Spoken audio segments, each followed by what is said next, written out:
Hai, perkenalkan, namaku Maya. Tahun ini usiaku menginjak 34 tahun. Di usia ini, teman-teman sebayaku mungkin sedang sibuk mengunggah foto makan malam romantis di akhir pekan. Tapi aku lebih sering menghabiskan malam dengan memandangi layar ponsel yang gelap, berharap ada satu notifikasi muncul dari pria yang kupanggil suami. Andra, suamiku, sudah 2 tahun ini mengadu nasib di Jakarta. Katanya, demi masa depan, demi rumah yang lebih bagus, demi tabungan pendidikan anak kami nanti, dan demi gengsi di depan tetangga kampung yang mulutnya lebih tajam dari silet. Sabar ya sayang, semua ini buat kamu. Itu kalimat andalannya. Setiap kali aku mengeluh lewat telepon. Tapi sabar itu ada batasnya kan? Pagi ini, seperti biasa, aku terbangun di atas tempat istirahat yang terasa terlalu lebar untuk satu orang. Aku meraba sisi sebelah kiri yang dingin dan kosong. Wangi parfum Andra sudah lama menguap, digantikan bau pengharum ruangan rasa jeruk yang kubeli di pasar tempo hari. Aku bangkit, mengunci rambutku asal-asalan dan berjalan menuju dapur. Rumah ini besar, hasil keringat Andra selama di sana. Catnya masih baru, lantainya mengkilap, tapi entah kenapa atmosfer di dalamnya terasa seperti lemari es, dingin dan beku. Pagi, Mbak Maya, rajin banget jam segini sudah nyapu halaman, sapa Bu RT yang lewat di depan pagar. Aku hanya tersenyum tipis. Iya Bu, biar keringetan dikit. Sebenarnya, aku menyapu hanya karena aku tidak tahu harus melakukan apa lagi agar pikiranku tidak melayang kemana-mana. Menjadi istri yang ditinggal merantau itu ibarat menjadi penjaga museum. Aku merawat benda-benda di dalam rumah ini dengan telaten, tapi tidak ada pengunjungnya. Aku sendirian di tengah kemewahan yang sunyi. Saat aku sedang asyik melamun sambil memegang sapu, sebuah mobil bak terbuka berhenti tepat di depan rumah sebelah yang sedang direnovasi. Seorang pria turun dari sana. Dia tidak memakai seragam kuli. Kaos hitam polosnya tampak pas di badannya yang tegap, dan dia memegang beberapa lembar kertas denah. Dia menoleh ke arahku, lalu tersenyum. Sebuah senyuman yang belum pernah kulihat di kampung ini sebelumnya. Pagi Mbak, maaf ya kalau nanti agak berisik. Kami mau mulai pengerjaan bagian atas, ucapnya dengan suara bariton yang ramah. Aku mematung sejenak, lalu membalas dengan canggung. Oh ayah, silicone mask. Itulah pertama kalinya aku bertemu Rian, dan saat itu aku belum sadar bahwa kehadiran pria ini akan menjadi awal dari badai yang akan meruntuhkan seluruh dinding kesabaranku yang sudah kubangun selama 2 tahun. Suara palu yang beradu dengan kayu dari rumah sebelah. Jadi, musik baru di telingaku belakangan ini. Biasanya, aku benci kebisingan. Tapi entah kenapa, sejak pria bernama Rian itu ada di sana, suasana sunyi yang mencekam di rumahku jadi sedikit berkurang. Paling tidak, aku merasa ada kehidupan di sekitarku. Siang itu panasnya bukan main. Aku melihat Ryan dan beberapa pekerjanya sedang beristirahat di bawah pohon mangga depan rumahku. Mereka tampak gerah sekali sebagai tetangga yang baik. Atau mungkin karena aku hanya ingin mencari alasan untuk bicara. Aku membuatkan 2 teko besar es teh manis. Diminum Mas, cuacanya lagi gak santai banget hari ini, kataku sambil meletakkan nampan di atas meja semen di halaman. Rian mendongak, menyeka keringat di dahinya dengan lengan baju. Waduh, jadi merepotkan ini. Makasih banyak ya Mbak Maya. Dia menyebut namaku. Rasanya aneh mendengar namaku diucapkan dengan nada seramah itu. Biasanya Andra hanya memanggilku Mei dengan nada buru-buru kalau kami sedang teleponan. Tahu nama saya dari mana Mas? Tanyaku, mencoba terdengar biasa saja. Rian terkekeh pelan sebelum meneguk es tehnya. Gosip di kampung ini kan lebih cepat dari internet Mbak. Saya juga dengar suami Mbak lagi kerja jauh ya. Hebat ya. Demi keluarga. Aku hanya tersenyum kecut.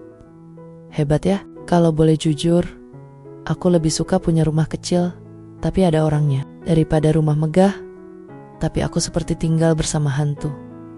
Malamnya, aku mencoba menghubungi Andra, Aku ingin cerita soal pertemuanku dengan arsitek baru itu. Atau sekadar ingin mendengar suaranya agar rasa bersalah. Karena sempat mengagumi senyum Ryan tadi siang. Hilang. 1 kali panggilan, tidak diangkat. 2 kali dialihkan. 3 kali ponselnya mati. Hatiku mencelos. Aku mengirim pesan singkat. Mas, kalau sudah gak sibuk telepon ya, aku hanya centang 1. Padahal di statusnya, dia baru saja mengunggah foto sedang makan malam dengan rekan kantornya 2 jam yang lalu. Aku menghela napas panjang, melempar ponsel ke atas tempat istirahatku yang sunyi. Aku berjalan ke jendela, menyingkap gorden sedikit. Di seberang sana, di area proyek yang remang-remang, aku melihat Rian masih duduk sendirian di depan laptopnya. Dia tampak sangat fokus, tapi sesekali berhenti untuk memijat tengkuknya yang pasti pegal. Tiba-tiba, dia menoleh ke arah rumahku. Aku terkesiap dan refleks bersembunyi di balik kain gorden. Jantungku berdegup kencang secara tidak wajar. Kenapa aku harus merasa seperti pencuri yang ketahuan? Padahal ini rumahku sendiri. Dan kenapa perhatian kecil dari orang asing terasa lebih menghangatkan daripada pesan singkat suamiku yang bahkan tidak sampai? Malam itu, aku menyadari satu hal. Tembok pertahananku tidak sekuat yang kukira. Dan Rian, pria dengan senyum ramah itu, punya kunci yang tanpa sadar mulai ia putar di lubang pintu. Hatiku yang kesepian. Hujan turun deras sekali sore itu. Langit kampung yang biasanya jingga berubah jadi kelabu pekat. Di tengah suara air yang menghantam atap, aku mendengar bunyi tik tik tik yang menyebalkan dari sudut ruang tamu. Ya ampun, bocor lagi, keluhku sambil menggeser meja kayu. Aku mencoba memanjat kursi untuk melihat sumbernya. Tapi jujur saja, aku payah dalam urusan teknik seperti ini. Biasanya Andra yang ngurus. Atau dia akan menyuruh orang. Tapi menghubungi Andra saja susahnya minta ampun. Dia bilang dia sedang proyek besar dan tidak boleh diganggu. Saat aku sedang sibuk menaruh ember, ketukan di pintu depan mengejutkanku. Begitu buka, Rian berdiri di sana dengan jaket yang setengah basah. Mbak Maya, maaf, saya lihat dari sebelah sepertinya ada genteng yang melorot di sisi kanan rumah Mbak. Takutnya makin parah kalau hujan gak berhenti, ucapnya sopan. Aku menghela napas, menunjuk ember di lantai. Sudah telat mas, sudah jadi kolam mini di dalam. Rian tidak hanya diam, tanpa ku minta, dia menawarkan bantuan. Boleh saya cek sebentar? Saya ada tangga di sebelah. Tenang saja, saya gak akan lama. Aku sempat ragu, apa kata orang kalau melihat pria lain masuk ke rumah saat suamiku tidak ada. Tapi melihat genangan air yang makin meluas, aku akhirnya mengangguk. Tolong ya mas, maaf merepotkan. Rian masuk, dan seketika atmosfer rumah yang dingin ini terasa berbeda. Ada aroma maskulin yang segar, bercampur bau hujan yang mengisi ruangan. Dia bergerak cekatan sambil memeriksa langit-langit. Dia mengajakku mengobrol. Suami mbak gak bisa pulang bulan ini, tanyanya sambil memperbaiki posisi plafon. Katanya sih gitu mas, sibuk banget. Jawabku singkat, mencoba menyembunyikan nada kecewa. Sesibuk-sibuknya pria harusnya tahu mana yang prioritas mbak. Rumah itu bukan cuma soal bangunan, tapi orang yang di dalamnya. Gumam Rian, hampir seperti bicara pada dirinya sendiri. Kalimat itu telak menghantam hatiku. Sederhana, tapi menyesakkan. Setelah selesai, Rian turun dari tangga. Jarak kami cukup dekat di ruang tamu itu. Dia menatapku dengan tatapan yang sulit diartikan. Ada rasa kasihan, tapi juga ada kekaguman di sana. Sudah beres mbak? Kalau ada apa-apa lagi, panggil saja. Saya sering lembur di sebelah kok, katanya sambil tersenyum tipis. Saat dia berpamitan dan menghilang di balik hujan, ponselku bergetar. Satu pesan masuk dari Andra. Aku membacanya dengan tangan gemetar, berharap ada kata rindu. Mei, uang bulanan sudah ku transfer, pakai seperlunya. Aku gak bisa telepon minggu ini, sinyal di lokasi proyek buruk sekali. Jangan manja ya, jangan manja. Aku menatap ember berisi air hujan, lalu menatap pintu tempat Rian baru saja keluar. Air mataku jatuh tanpa permisi. Di saat orang asing khawatir, rumahku kebocoran. Suamiku sendiri bahkan tidak mau tahu apakah aku baik-baik saja di sini. Malam itu, rasa kesepianku berubah menjadi rasa marah yang mulai membakar. Pesan singkat dari Andra. Semalam benar-benar jadi duri dalam hatiku. Jangan manja, katanya. Dia tidak tahu saja. Di sini aku berjuang sendirian melawan sepi, memperbaiki genteng bocor, hingga mengusir ketakutan saat petir menyambar. Pagi harinya, aku sengaja keluar rumah untuk menjemur pakaian. Aku ingin menghirup udara segar. Atau mungkin, jujur saja, aku ingin melihat apakah Rian sudah ada di sebelah. Pagi Mbak Maya. Bagaimana semalam? Masih bocor? Sapa Rian. Dia sedang menyesap kopi di teras rumah proyek itu. Penampilannya selalu rapi, meski hanya kausan. Sangat kontras dengan bayangan suamiku yang ditelepon selalu mengeluh berantakan karena kerja. Aman mas, makasih ya sekali lagi, jawabku sambil memaksakan senyum. Ryan berjalan mendekat ke pagar pembatas. Dia sepertinya bisa membaca raut wajahku yang tidak bisa bohong.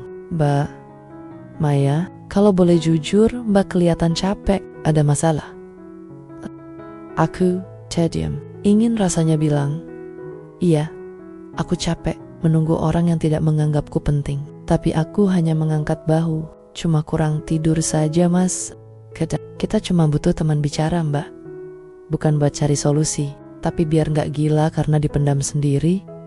Ucapnya lembut sore harinya. Motor matiku tiba-tiba mogok saat aku baru pulang dari pasar. Aku mendorongnya dengan peluh, bercucuran di sepanjang jalan desa yang agak menanjak.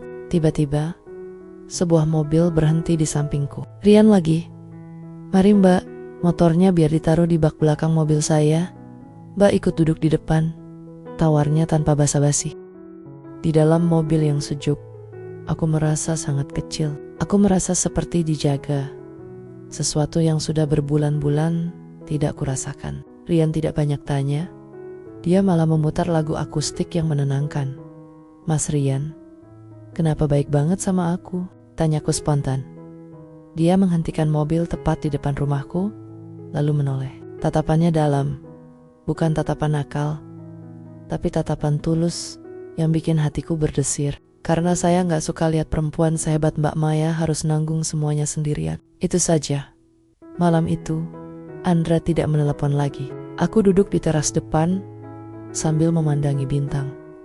Dan entah sejak kapan, Rian sudah duduk di undakan tangga proyek sebelah. Hanya terhalang pagar rendah. Kami mengobrol, bukan soal cinta, tapi soal mimpi, soal kecilnya dunia, dan soal betapa indahnya malam ini. Untuk pertama kalinya setelah 2 tahun, aku tertawa lepas. Aku lupa sejenak kalau aku punya suami di perantauan. Saat aku masuk ke rumah dan mengunci pintu, aku bersandar di balik daun pintu dengan jantung yang berdegup kencang. Aku tahu ini berbahaya, aku tahu ini salah. Tapi perhatian Rian seperti oase di gurun pasir yang sudah lama membuatku kehausan. Andra di sana sangat jauh, sementara Rian di sini begitu nyata. Hidup di kampung itu unik. Kamu tidak butuh CCTV untuk tahu apa yang terjadi, karena lidah tetangga jauh lebih canggih. Pagi itu, saat aku sedang mengantre sayur di gerobak Mang Ujang, suasana mendadak senyap. Begitu aku datang, Bu Tejo dan beberapa ibu lainnya yang tadi asyik berbisik, langsung pura-pura sibuk memilih kangkung. Mbak Maya, sendirian aja? Mas Andra, kapan pulang? Katanya, proyeknya di Jakarta sukses banget ya. Sampai-sampai Mbak Maya sekarang sering dibantu sama arsitek ganteng di sebelah, sindir Bu Tejo dengan nada yang dibuat manis. Tapi rasanya seperti cuka. Aku tersentak, tanganku yang sedang memegang tomat sedikit gemetar. Cuma dibantu perbaiki atap kok Bu. Sesama tetangga kan memang harus bantu, jawabku seadanya. Oh, iya sih, tapi hati-hati Mbak. Takutnya bukan cuman atap yang diperbaiki, tapi hati yang kosong juga ikut direnovasi, sahut yang lain sambil tertawa kecil. Aku langsung membayar belanjaanku dan pulang dengan langkah 1000. Rasanya panas, bukan karena matahari, tapi karena malu dan marah. Aku sadar, di kampung ini, seorang istri yang ditinggal suami tidak boleh terlihat terlalu hidup atau terlalu akrab dengan pria lain. Sesampainya di rumah, aku hanya duduk di ruang tamu, merenung. Kata-kata Bu Tejo tadi jahat, tapi ada benarnya. Apakah aku sedang mencoba memperbaiki hatiku yang kosong dengan kehadiran Rian? Tiba-tiba, ponselku berbunyi. Ada pesan masuk, bukan dari Andra, tapi dari nomor tidak dikenal. Mbak Maya, kalau mau tahu suamimu di Jakarta lagi apa, coba cek akun Instagram wanita ini, @Vanya Putri. Jangan percaya semua yang dia katakan di telepon. Jantungku seperti berhenti berdetak sesaat. Siapa yang mengirim ini? Dan siapa Vanya? Dengan tangan gemetar, aku mencari nama itu di media sosial. Akunnya tidak dikunci. Aku menelusuri foto demi fotonya. Hingga pada sebuah unggahan 3 hari yang lalu, aku melihat sesuatu yang menghancurkan duniaku. Seorang wanita cantik sedang duduk di sebuah kafe mewah, memegang buket bunga besar. Di captionnya tertulis, "Early anniversary gift from my favorite man. Thanks for being here." Aku memperbesar foto itu. Di pantulan kaca jendela di belakang wanita itu, terlihat bayangan pria yang sedang mengambil foto. Jam tangan itu, kemeja biru itu, aku mengenalnya. Itu Andra, pria yang katanya sedang berpeluh di lokasi proyek yang sulit sinyal. Di saat aku dihujat orang sekampung karena menerima bantuan Rian untuk memperbaiki genteng, suamiku di sana justru sedang menjadi fotografer untuk wanita lain.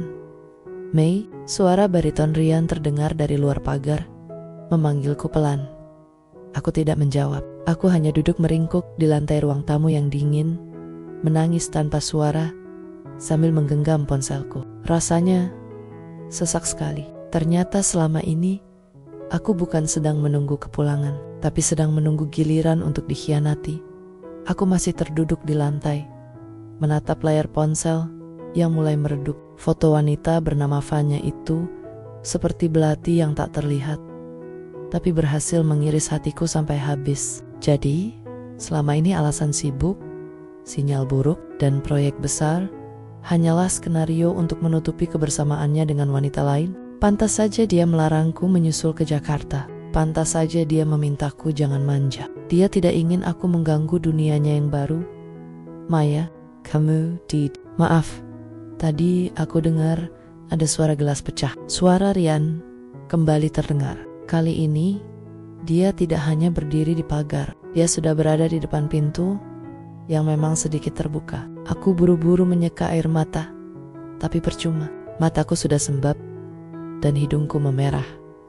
Rian masuk dengan ragu. Saat dia melihatku duduk di lantai dengan tubuh bergetar, dia langsung berlutut di depanku. Jarak kami sangat dekat, tapi kali ini aku tidak peduli pada aturan atau gosip Bu Tejo.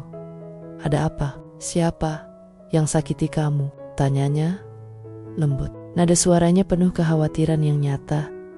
Tanpa kata, aku menyodorkan ponselku. Rian melihat foto itu. Dia terdiam cukup lama, lalu menghela napas panjang. Dia tidak menghujat Andra. Dia juga tidak pura-pura kaget. Dia hanya menatapku dengan tatapan yang sangat teduh. "Maya, lihat aku," katanya pelan. Aku mendongak. Di mata Rian, aku tidak melihat rasa kasihan yang merendahkan. Aku melihat penghargaan. "Kamu terlalu berharga untuk menangisi pria yang bahkan gak tahu cara menghargai berlian di rumahnya sendiri," ucapnya sambil mengulurkan tangan. Ragu sejenak, lalu perlahan menepuk bahuku untuk menguatkan sentuhan itu.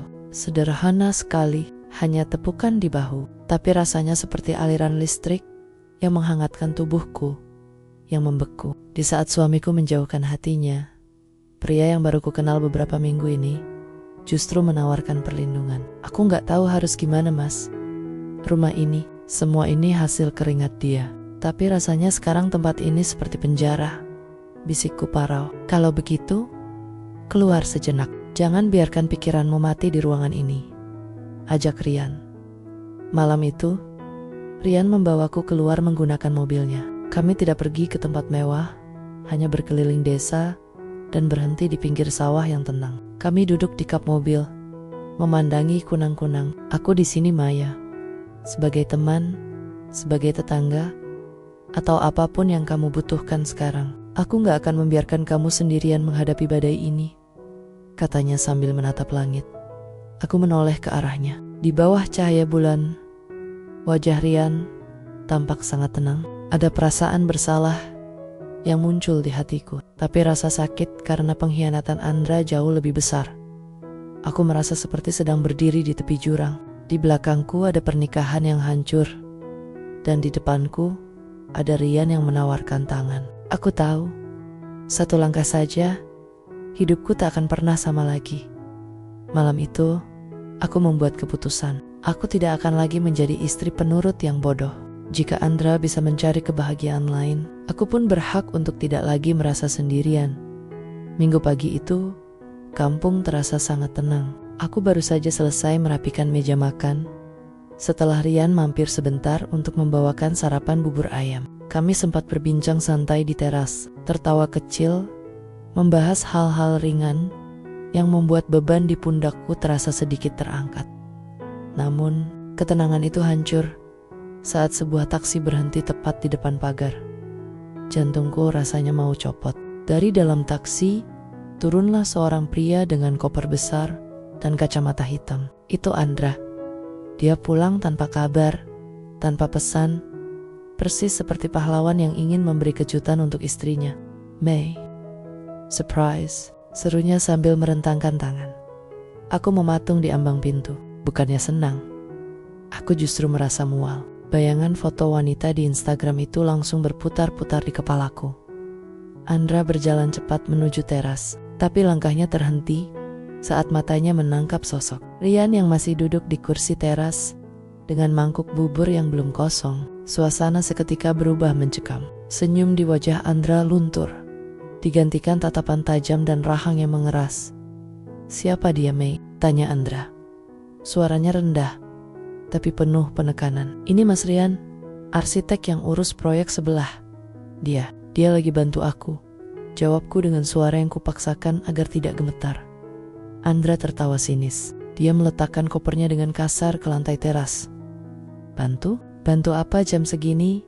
Sudah duduk santai di teras rumah orang, pakai sarapan bareng segala. Rian berdiri pelan, mencoba bersikap tenang. "Saya cuma mampir sebentar, Mas. Kebetulan Mbak Maya sedang kesulitan dengan pompa airnya tadi pagi. Saya nggak bicara sama kamu," bentak Andra. Dia beralih padaku. "Aku kerja banting tulang di Jakarta, kirim uang buat kamu. Tapi ini kelakuan kamu di belakangku. Kamu bawa laki-laki lain ke rumah kita." Mendengar kata rumah kita, darahku mendidih. Dia bicara si Olia lah. Dia adalah pelindung paling setia di dunia ini. "Rumah kita, Mas. Kamu yakin ini masih rumah kita?" tanyaku dengan nada menantang. Aku tidak ingin lagi jadi Maya yang lemah. "Maksud kamu apa? Kamu mau bela selingkuhan kamu ini?" Andra melangkah maju. Wajahnya memerah karena amarah yang meledak-ledak.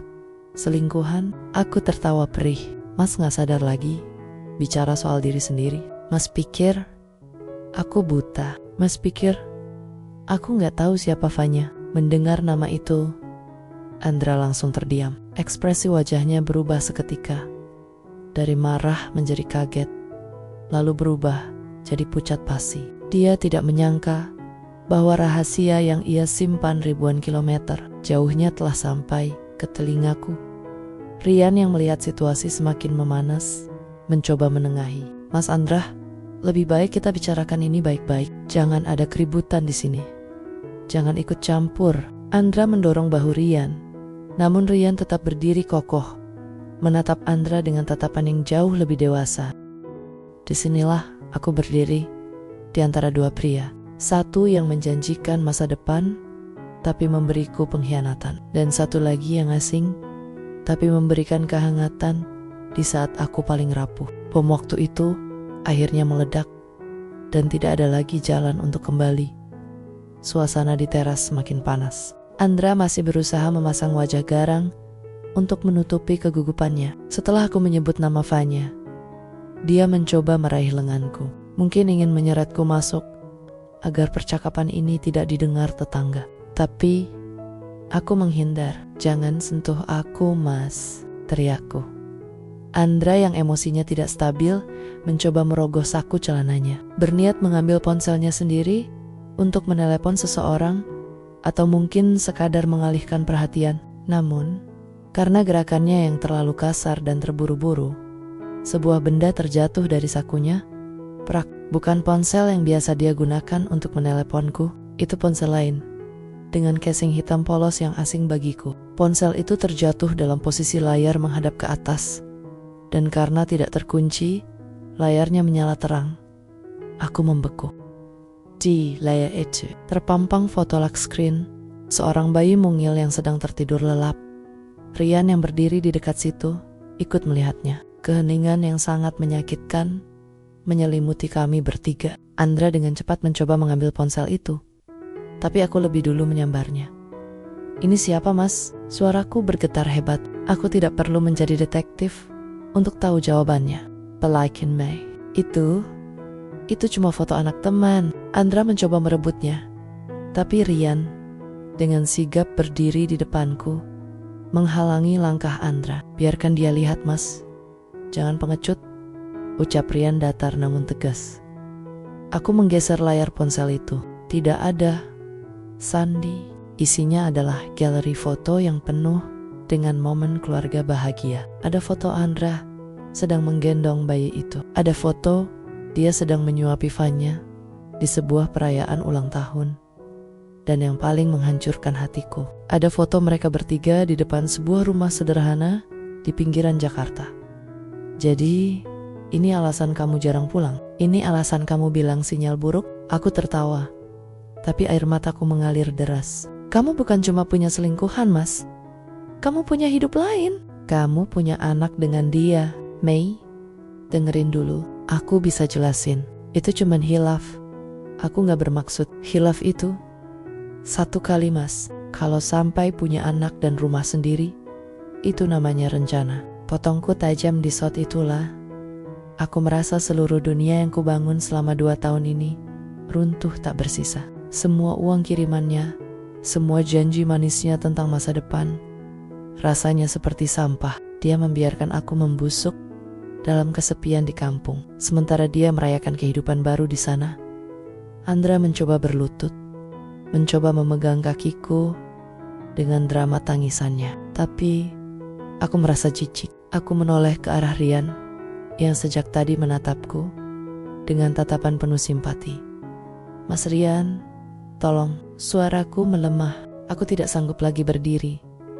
Rian langsung merangkul pundakku, memberiku kekuatan agar aku tidak jatuh tersungkur. Dia menatap Andra dengan dingin. "Mas, lebih baik Mas pergi sekarang, sebelum warga datang, karena keributan ini. Maya butuh waktu."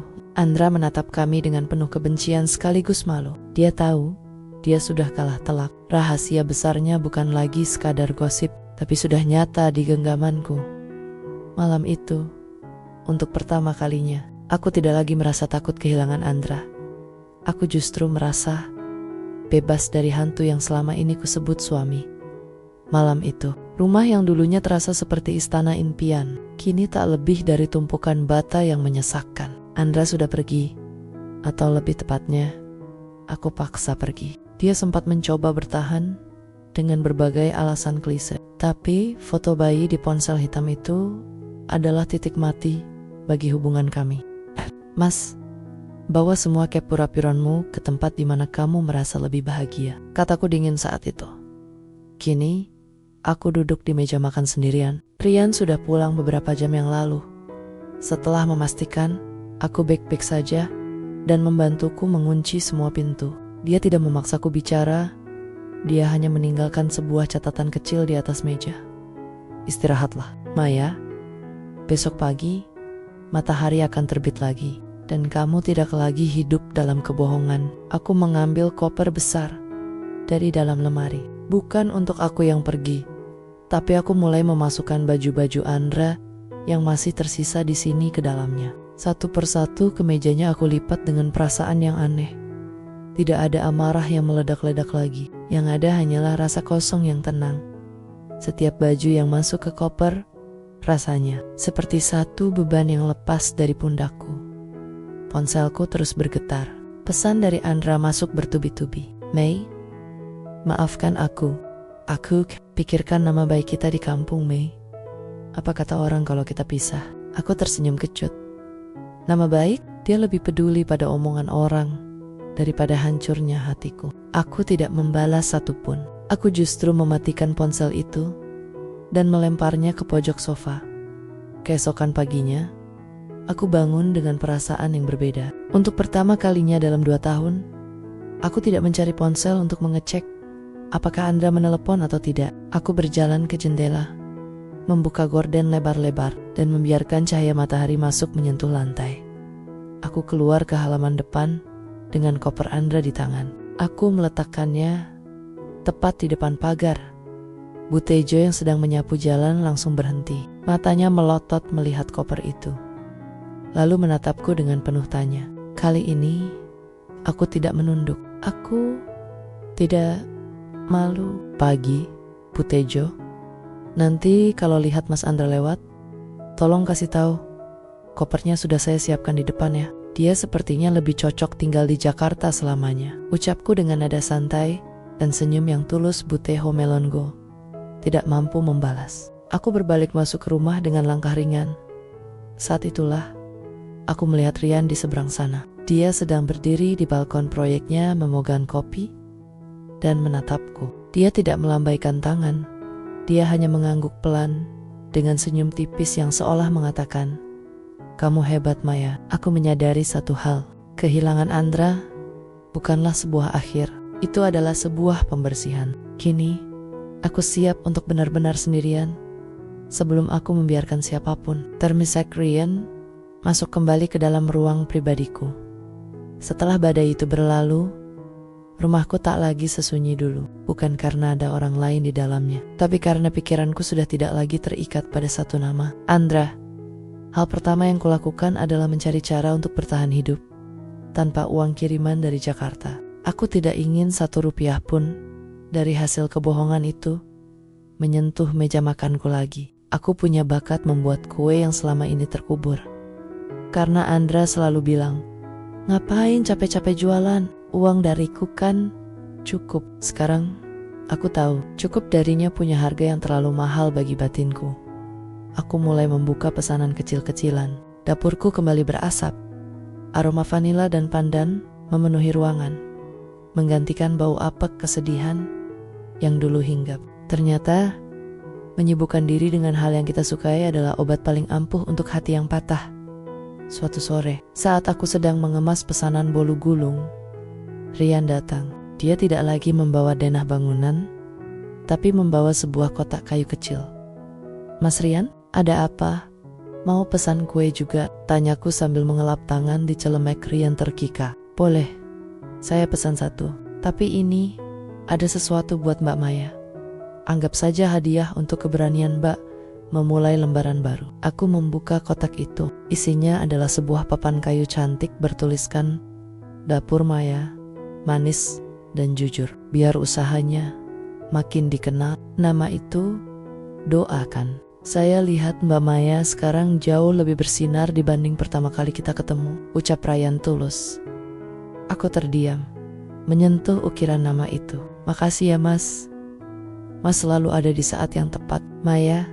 Rian memanggil namaku tanpa belembel Mbak untuk pertama kalinya. "Aku tahu, kamu baru saja melewati masa sulit. Aku gak mau terburu-buru. Aku cuma mau kamu tahu kalau kamu butuh bantuan untuk mengembangkan usaha ini, atau sekadar teman buat ngopi di sore yang berisik, aku tetap di sebelah." Aku menatap matanya. Ada tawaran masa depan di sana, tapi aku tidak ingin langsung melompat.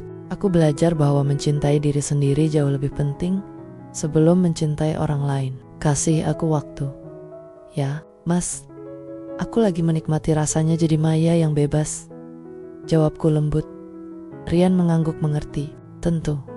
Aku akan menunggu di sini, sedekat jarak pagar rumah kita." Hari itu, aku menyadari bahwa mandiri bukan berarti harus menutup diri rapat-rapat. Mandiri adalah tahu kapan harus berdiri sendiri, dan tahu siapa yang layak diberi kesempatan untuk berjalan di samping kita nantinya.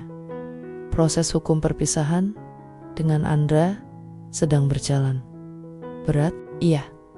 Tapi setiap kali aku melihat papan kayu pemberian Ryan, aku tahu bahwa keputusan ini adalah jalan menuju cahaya yang selama ini ku cari. 3 bulan berlalu sejak koper hitam itu kutaruh di depan pagar. Hidupku kini dipenuhi bau mentega dan tepung, bukan lagi air mata. Usaha kue dapur Maya mulai dikenal, bahkan hingga ke desa sebelah. Namun, di tengah ketenangan itu, sosok dari masa lalu muncul kembali.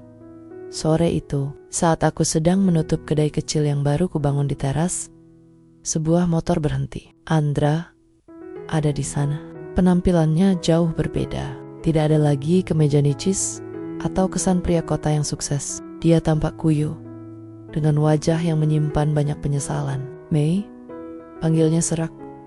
Aku menarik napas panjang, mencoba tetap tenang. Mau apa lagi, Mas? Semua urusan kita sudah selesai di pengadilan, kan? Andra turun dan mendekat. Tapi aku tetap berdiri di balik meja kedai. Vanya, dia pergi, Mei. Setelah dia tahu aku kehilangan pekerjaan dan semua tabunganku habis untuk biaya sidang kita. Dia memilih kembali ke keluarganya. Dia cuma mau uangku. Aku mendengarkan tanpa ekspresi. Tidak ada rasa puas, pun tidak ada rasa kasihan. Rasanya hambar. Aku sadar, Mei. Kamu adalah satu-satunya yang tulus nungguin aku di sini. Aku bodoh sudah sia-siain kamu. Tolong, kasih aku kesempatan kedua. Kita mulai lagi dari nol ya, pintanya dengan suara memelas. Mencoba meraih tanganku. Aku menarik tanganku pelan. Mas Andra, kamu tahu kenapa aku gak nangis lagi sekarang? Dia terdiam, menatapku bingung. Karena rasa sakit yang kamu kasih sudah membunuh semua perasaanku padamu. Kamu minta mulai dari nol, Mas. Nolku sekarang sudah berbeda. Aku sudah punya hidupku sendiri, usahaku sendiri, dan kebahagiaanku sendiri yang gak bergantung sama kamu. Tapi kita punya kenangan, Mei. Kenangan itu sudah terkubur sama foto bayi yang jatuh dari sakumu hari itu. Potongku tegas. Aku sudah memaafkan kamu, Mas. Tapi memaafkan bukan berarti harus menerima kamu kembali. Aku memaafkan supaya hatiku tenang, bukan supaya kamu bisa masuk lagi ke rumah ini. Andra menunduk, menyadari bahwa tembok yang kubangun kali ini tidak bisa lagi diruntuhkan dengan kata-kata manis. Dia berbalik dengan bahu yang lunglai, menyalakan motornya, dan perlahan menghilang di tikungan jalan desa. Aku menarik napas lega. Tidak ada beban, tidak ada debar jantung yang menyakitkan. Hanya ada kelegaan yang luar biasa. Keputusan yang sulit. Sebuah suara yang sangat kukenal terdengar dari samping. Rian berdiri di sana, bersandar di pagar pembatas, dengan senyum tipisnya yang menenangkan. Dia sepertinya melihat semuanya dari kejauhan, menjaga jarak agar aku bisa menyelesaikan urusanku sendiri. Enggak juga, Mas. Ternyata lebih mudah daripada yang kukira, jawabku sambil tersenyum padanya. Rian mendekot, lalu menyerahkan segelas coklat hangat padaku. Begitu, karena sore yang indah ini terlalu berharga kalau cuma dipakai buat bahas masa lalu. Malam itu, aku tidur dengan sangat nyenyak. Aku tahu pintu rumahku dan pintu hatiku telah benar-benar tertutup untuk masa lalu, siap untuk dibuka kembali bagi siapapun yang membawa kejujuran. Setahun telah berlalu sejak badai itu meluluh lantakkan duniaku. Kini, jika aku bercermin, aku tidak lagi melihat wanita yang matanya selalu sembab dan penuh kecemasan. Aku melihat Maya yang baru, seorang wanita yang mandiri, pemilik toko kue yang cukup sukses di kampung, dan yang paling penting, wanita yang sudah berdamai dengan masa lalunya.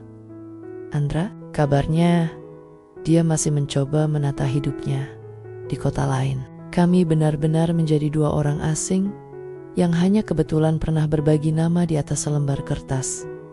Pagi ini, udara kampung terasa sangat segar. Aku sedang menata beberapa stoples kue di rak depan toko kecilku saat Rian datang. Dia tidak lagi memakai kaos proyek. Hari ini, dia tampak rapi dengan kemeja flanel yang digulung sampai siku. Proyek renovasi di sebelah sudah lama selesai, tapi Rian tidak benar-benar pergi dari hidupku. Masih sibuk, Mei? Tanyanya, sambil menyandarkan diri di depan etalase. Aku tersenyum, menyeka butiran tepung di pipiku. Selalu sibuk kalau buat Mas Rian. Mau pesan kue apa hari ini? Rian menggeleng pelan. Dia mengeluarkan sebuah amplop kecil dari sakunya. Bukan Q, aku mau kasih ini. Tugas proyekku di sini sudah benar-benar selesai. Minggu depan aku harus pindah keluar kota untuk proyek baru. Jantungku sempat mencelos. Ada rasa kehilangan yang tiba-tiba menyeruak. Tapi aku berusaha tetap tenang. Oh, sukses ya Mas, di tempat baru. Rian tertawa kecil melihat ekspresiku. Jangan sedih dulu. Baca amplopnya. Aku membukanya. Itu bukan surat perpisahan, melainkan sebuah tiket kereta api atas namaku, dan secari kertas bertuliskan alamat kantor pusatnya di kota tersebut. Aku gak mau memaksamu ikut sekarang, Maya.